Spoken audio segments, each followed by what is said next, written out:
ఈరోజు నేను తొందరగా అయిపోయే ఒక కర్రీ చూపిస్తున్నా. కర్రీ అంటే ఫ్రై అని కూడా అనొచ్చు. ఇది తోటకూర అనమాట. తోటకూర ఫ్రై చాలా తొందరగా అయిపోతుంది. మనకి ఏమైనా చేయబుద్ధి కాలేదు, ఏదైనా ఫాస్ట్గా అయిపోయేది చేద్దాం అనుకుంటే ఇది ట్రై చేయొచ్చు. చాలా ఈజీ.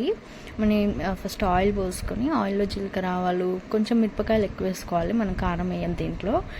మిరపకాయల తర్వాత ఆనియన్ బాగా కట్ చేసుకొని, దాని తర్వాత కరివేపాకు, జింజర్ గార్లిక్ పేస్ట్, పసుపు ఇవన్నీ వేసుకొని బాగా కలిపి పెట్టుకోవాలి.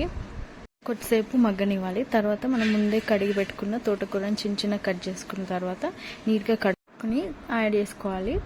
ఇంకా దాన్ని నీట్గా ఒకసారి కలుపుకొని మనం సైడ్కి పెట్టేయాలి. ఇంకా సాల్ట్ యాడ్ చేయాలి. తర్వాత కొద్దిసేపు తర్వాత కొంచెం సరిపడా సాల్ట్ యాడ్ చేసి దాన్ని కదిలీకుండా అట్లానే ఒక స్లో టు మీడియం ఫ్లేమ్లో పెట్టి వదిలేస్తే ఒక 5-10 మినిట్స్లో దగ్గరికి అయిపోతుంది.